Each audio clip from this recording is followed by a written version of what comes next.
Hello everybody.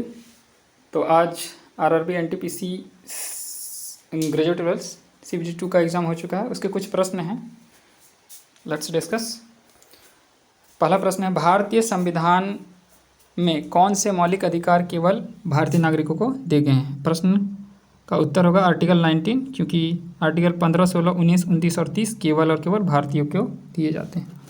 दूसरा प्रश्न, कौन सा अनुच्छेद लोगों के कल्याण को बढ़ावा देने के लिए एक सामाजिक व्यवस्था सुरक्षा या सुरक्षित करने का निर्देश देता है? आर्टिकल 38। ये DPSP यानी राज्य के नीति निर्देशक तत्वों में यह आर्टिकल आता है। आर्टिकल क्वेश्चन नंबर 3 है, किस शास्त्रीय नृत्य शैली को मूल रूप से अतकथा नहीं होगा यहाँ यक्षगान या फिर कुचिपुड़ी यक्षगान के नाम से आता है? ऑप्शन के अनुसार उत्तर होगा कुचिपुड़ी। चोल वंश किस अभिलेख से संबंधित है? इसी तरह कुछ प्रश्न था, उसका उत्तर होगा उत्तर मेरूर अभिलेख।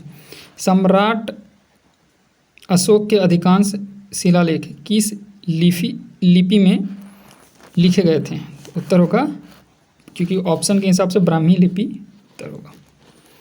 छठा प्रश्न, अंतर्राष्ट्रीय आपदा जोखिम न्यूनीकरण दिवस 2026 की आधिकारिक थीम क्या है? उत्तर होगा रेजिलियंस स्टार्ट्स एट होम। सातवां प्रश्न, प्रसिद्ध उपन्यास द गाइड के लेखक कौन हैं? उत्तर होगा RK नारायण। किस प्रकार के आठवां प्रश्न है, किस प्रकार के क्षेत्रों में जनसंख्या घनत्व अधिक पाया जाता है? तो ऑप्शन के अनुसार पूर्वी एशिया। प्रश्न 9, भारतीय संविधान के किस अनुच्छेद के तहत राज्य को ग्राम मध्यवर्ती जिला स्तर पर पंचायतों के गठन का अनिवार्य प्रावधान किया गया है? अनुच्छेद 243B उत्तर होगा। प्रश्न 10, यदि कंप्यूटर में डेटा बदला जाता है तो उसे तुरंत अपडेटेड रूप में देखने के लिए किस एप्लीकेशन का प्रयोग किया जाता है? ऑप्शन के अनुसार उत्तर MS एक्सेल होगा। प्रश्न 11, भारत की खुफिया एजेंसी रॉ का नया प्रमुख किन्हें नियुक्त किया गया है? उत्तर होगा पराग जैन।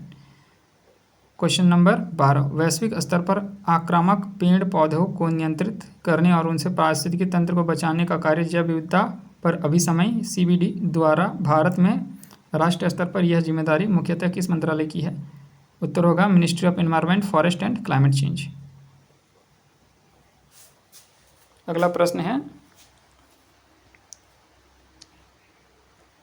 13 नंबर, शांति विधेयक 2025 के तहत परमाणु क्षेत्र के संस्थागत निगरानी और सुरक्षा के मानकों को मजबूत करने के लिए निम्नलिखित में से किस बोर्ड को वैधानिक मान्यता प्रदान करने का प्रस्ताव रखा गया है? उत्तर होगा परमाणु ऊर्जा नियामक बोर्ड। 14वां प्रश्न, किस वर्ष 2025 में किसे नोबेल पुरस्कार दिया गया इकोनॉमिक्स में? तो होगा जोएल मोकियार। इसके साथ फिलिप एगियन और पीटर हॉविट भी संयुक्त रूप से विजेता थे। प्रश्न 15, कोलकाता के प्रसिद्ध मार्बल पैलेस का निर्माण किसने कराया था? उत्तर होगा राजा राजेंद्र मलिक। अगला प्रश्न, किस नदी का जल संभर यानी बेसिन क्षेत्र सबसे बड़ा है निम्नलिखित में से? यानी अर्थात ऑप्शन के अनुसार गंगा होगा। अनुच्छेद 75 3 किससे संबंधित है? मंत्रिपरिषद का लोकसभा के प्रति सामूहिक उत्तरदायित्व से संबंधित है।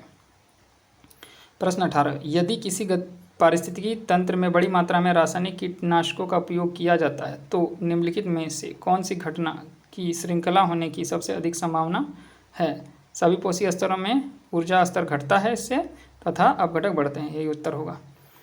प्रश्न 19, जब एक बॉइलिंग ट्यूब में लेड नाइट्रेट पाउडर को तेजी से गर्म किया जाता है तो भूरे रंग की गैस निकलती है, यह गैस कौन सी है? उत्तर होगा नाइट्रोजन डाइऑक्साइड। प्रश्न 20, कुद्रेमुख लौह अयस्क खदानें किस राज्य में हैं? उत्तर होगा कर्नाटका।